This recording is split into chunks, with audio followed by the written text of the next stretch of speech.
रहीम। Dear students, अस्सलाम वालेकुम। इससे पहले हमने वीडियो में governance, government, bureaucracy and good governance के कॉन्सेप्ट्स जो हैं उनके ऊपर डिटेल डिबेट की और हमने इन कॉन्सेप्ट्स को के दरमियान मौजूद डिफरेंसेस और इन कॉन्सेप्ट्स की जो डेफिनेशंस है उस पर बात की थी। हमारा जो आज का टॉपिक है ये है एलिमेंट्स ऑफ गुड गवर्नेंस। वो कौन से एलिमेंट्स हैं जिनको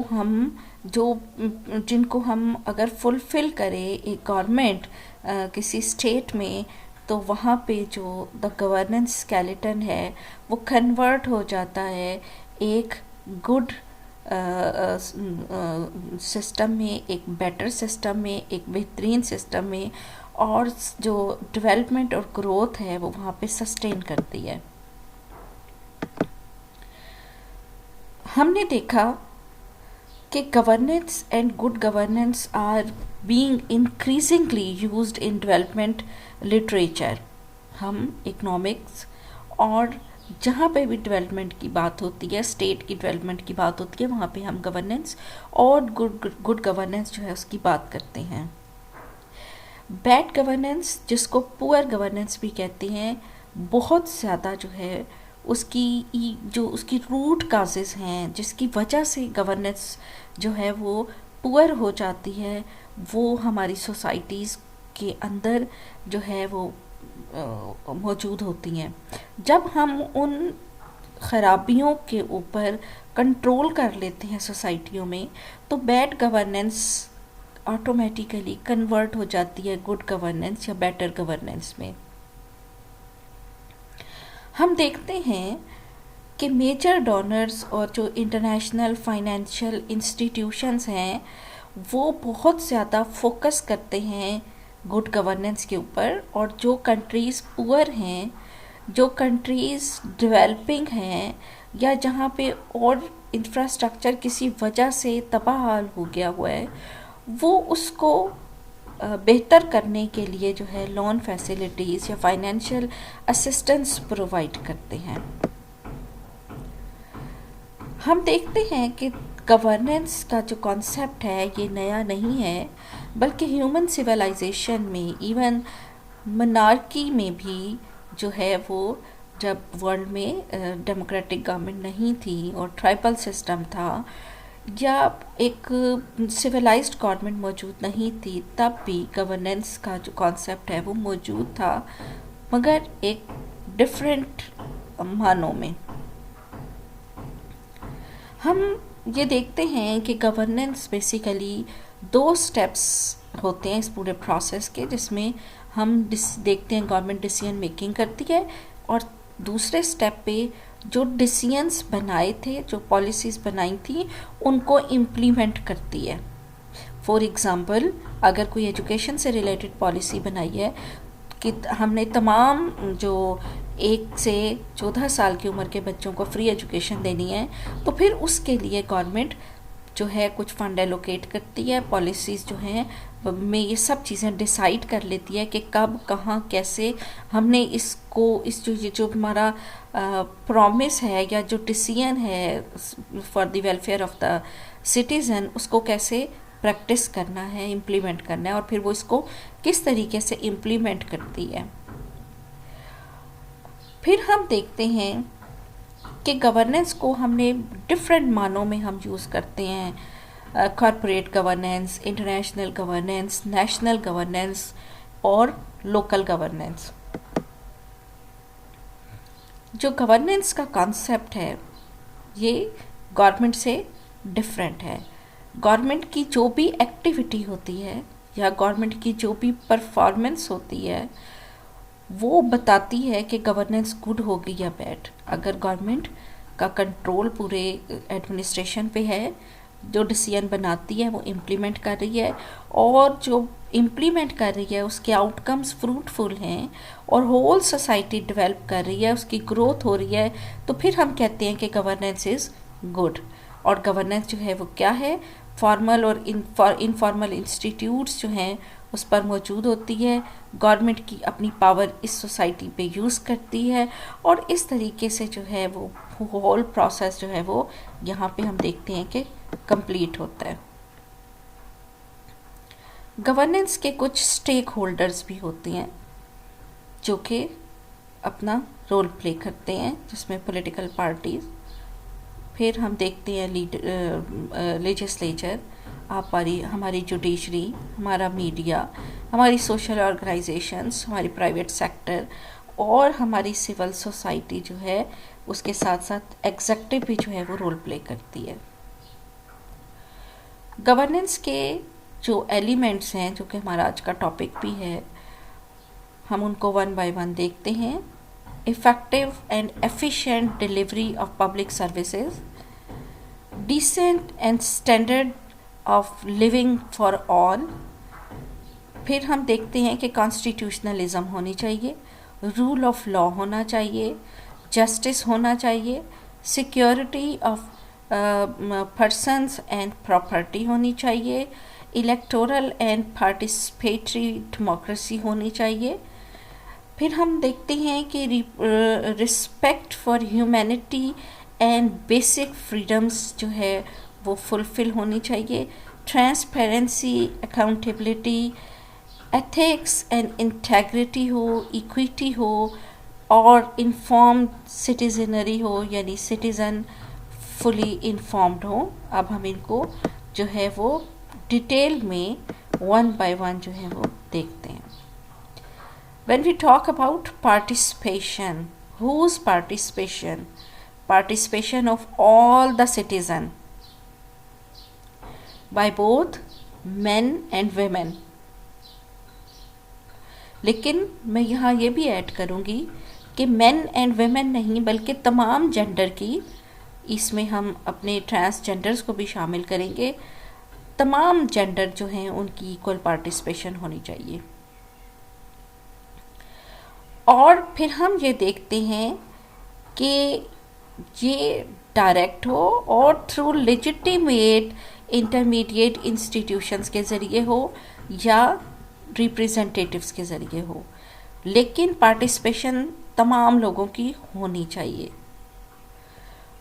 और पार्टिसिपेशन जो है इसको इन्फॉर्म्ड और ऑर्गेनाइज्ड होना चाहिए। इसी तरह freedom of association and expression on the one hand and organized civil society on the other hand होनी चाहिए, यानी जो भी पार्टिसिपेशन हो वो इन अ सिविलाइज्ड मैनर हो। उसके अंदर जो है पार्टिसिपेशन का मतलब ये हो कि इस तरह पार्टिसिपेट करें कि वो हमारे मुल्क की तरक्की और गवर्नेंस की बेहतरी के लिए हो। कंसेंसस ओरिएंटेड जो हमारी बेटर गवर्नेंस है वो रिक्वायर करती है mediation of the different interests in society to reach a broad consensus in society on what is it in the best interest of the whole community and how this can be achieved। कि हमारे यहाँ पे कोई भी आप देखें, घरों की अगर आप मिसाल ले लें, फैमिली की, तो मामलात और चीज़ें या फैमिली जो है उसकी ग्रोथ होती है, वो एक अच्छी फैमिली कंसीडर की जाती है जहाँ मामलात लड़ाई झगड़े नहीं बल्कि कंसेंसस के साथ होते हैं। हर एक का इंटरेस्ट डिफरेंट होता है, मगर हमने चूँकि सबको साथ लेके चलना होता है तो एक कंसेंसस बिल्ड किया जाता है ताकि तमाम लोगों की ज़रूरियात पूरी हो सकें।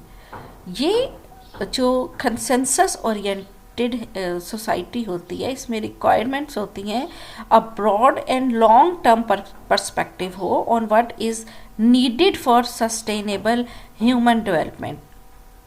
और ये ह्यूमन डेवलपमेंट का जो एजेंडा है ये गवर्नमेंट का होता है with the participation of the civil society and NGOs and other stake holders.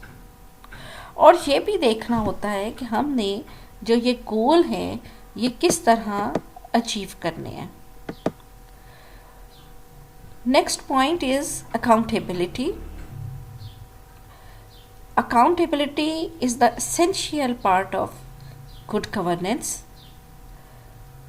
लेकिन यहाँ पे ये देखना है who is accountable to home.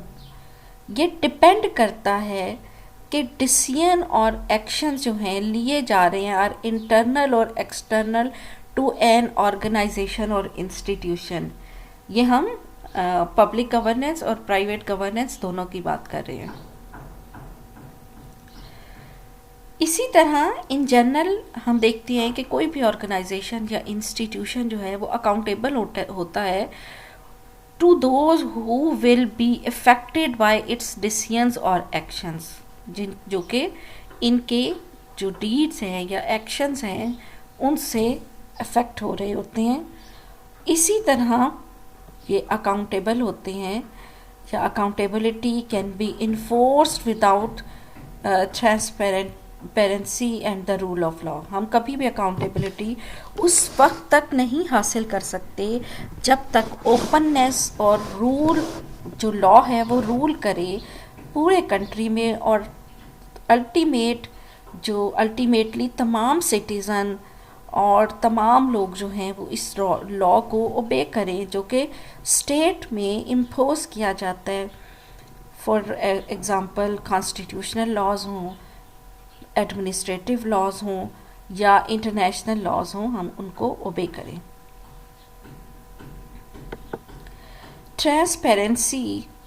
Transparency क्या है कि decision taken and their enforcement, both number one decision taken और उनकी इन्फोर्समेंट जो है यानी उनकी इम्प्लीमेंटेशन है are done in a manner के इस तरीके से किया गए हैं कि जो उसके दैट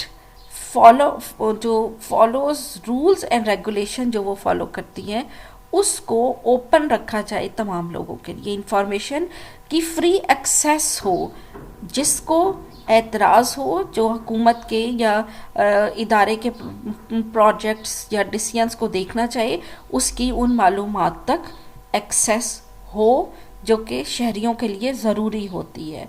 बहुत से सेंसिटिव मामलात होते हैं जिन पे हमारी एक्सेस होना बीइंग सिटीज़न ज़रूरी नहीं होती। Next is responsiveness. Good governance requires that institutions and processes try to serve all the stakeholders within a reasonable framework के इफ़ेक्टिवली जो है वो काम करें और जो काम है वो इस तरीके से किया जाए कि एहसास ज़िम्मेदारी के साथ और फुलफ़िल किया जाए जो कि मतमई नज़र होता है किसी भी गवर्नमेंट का। Effective and efficient. Governance should be effective and efficient means the process and the institutions produce result जो कि हमारी सोसाइटी की बुनियादी ज़रूरियात को पूरा कर सके। इतने इफ़ेक्टिव होने चाहिए और इतने एनर्जेटिकली दे मस्ट परफॉर्म। जब तक आपके यहाँ पे इफ़ेक्टिवनेस नहीं होगी और एफिशिएंसी नहीं होगी, सोसाइटी जो है वो ग्रो नहीं करेगी, हमारे नेचुरल रिसोर्सेज की प्रोटेक्शन नहीं होगी, सस्टेनेबल डेवलपमेंट का एजेंडा कंप्लीट नहीं होगा, हमारा जो इन्वायरमेंट है उसकी प्रोटेक्शन जो है वो नहीं हो सकेगी। ये उसी वक्त होगी जब इफ़ेक्टिवनेस और एफिशिएंसी जो है वो एग्जिस्ट करेगी। Equity and inclusiveness. Equity, equality, no discrimination at all, no disparity at all. तमाम सोसाइटी के लोगों जो हैं उनकी बेहतरी का जो एजेंडा है वो गवर्नमेंट जो है वो बनाए और तमाम जो लोग हैं वो ये महसूस करें that they are the equal part of this society, और तमाम ग्रुप ये चाहें कि वो गवर्नमेंट के साथ हैं और गवर्नमेंट उनकी गवर्नमेंट है, स्टेट उनको ऑन करती है और उनकी वेल बीइंग का जो एजेंडा है वो बनाती है। यहाँ पे इक्विटी में ना तो कोई जेंडर डिस्क्रिमिनेशन हो, कास्ट डिस्क्रिमिनेशन ना हो, एथनिक कॉन्फ्लिक्ट्स इसीलिए रेज करते हैं जब इक्विटीज़ नहीं होती। इस चीज़ को जो है वो पॉसिबल बनाना है। रूल ऑफ लॉ होना चाहिए, लॉ बनाया जाए तमाम सोसाइटी के लोगों के लिए, उनको रेगुलेट करने के लिए बनाया जाता है। तो हम ये देखते हैं कि ह्यूमन जो राइट्स हैं उनकी प्रोटेक्शन हो, माइनॉरिटीज़ जो हैं वो भी मेजॉरिटीज़ के साथ जो हैं इक्वली महसूस करें that they are the part of this society and government, और वो भी यहाँ पे सिक्योर एंड सेफ हैं। रूल ऑफ लॉ में के लिए ज़रूरी है कि अगर कोई वायलेट करता है रूल ऑफ लॉ तो उसके लिए रियासत के अंदर एक ऐसे इंडिपेंडेंट जुडिशरी मौजूद हो या ऐसा स्केलेटन मौजूद हो जो कि वायलेट करने पर किसी को भी, वेदर दे आर रिच और नॉट, जो भी हैं उनको उनकी अगर उनको जो है वो वायलेट करने पे पनिश करे। तो जहाँ पे हम देखते हैं रूल ऑफ लॉ होता है वो सोसाइटियाँ तरक्की करती हैं, वहाँ पे सोसाइटीज़ में लोगों के अंदर कोई खौफ नहीं होता और उनके अंदर एक मोहब्बत होती है, वो ऑन करते हैं अपनी रियासत को। अगर हम अपनी आज की जो डिबेट है उसको उसको उसको कंक्लूड करें तो हम ये देखते हैं लिसनर्स कि गवर्नेंस का जो प्रोसेस है, policy making, decision making, planning और फिर उसकी इम्प्लीमेंटेशन, दोनों ही प्रोसेस जो हैं उसमें गवर्नमेंट की एनर्जेटिक वर्किंग और उसकी एनर्जेटिक टीम जो इन डिसीजंस की इम्प्लीमेंटेशन करे उसकी ज़रूरत है। हमारे यहाँ पे डेवलपिंग कंट्रीज़ में इन दोनों चीज़ों का फुकदान होता है, या तो स्टेप 1 पे गवर्नमेंट वीक होती है या स्टेप 2 पे जो है वीकनेस होती है ड्यू टू सम इकोनॉमिक और political instability in the country. तो जब तक ये क्राइटेरिया हम मीट नहीं करेंगे हमारी जो गवर्नेंस है वो बेहतर नहीं होगी, और हमारी जो सिविल सोसाइटी है या सिटीज़न है किसी भी रियासत के, वो उस वक्त तक डिप्राइव्ड रहेंगे बेसिक नेसेसिटीज़ से। तो गवर्नेंस के ये एलिमेंट्स जो हैं ये बहुत ज़रूरी हैं और इनकी जो फुलफिलमेंट है वो ज़िम्मेदारी है गवर्नमेंट की। ये गुड गवर्नेंस का जो एजेंडा है इसको फुलफ़िल करना है गवर्नमेंट ने, और इसमें उसको सिविल सोसाइटी की पार्टिसिपेशन एंड कोलैबोरेशन रिक्वायर्ड होता है। आई होप कि आपको गुड गवर्नेंस के जो तमाम एलिमेंट्स हैं ये बेहतर अंदाज में समझ आ गए होंगे। बहुत शुक्रिया, थैंक यू।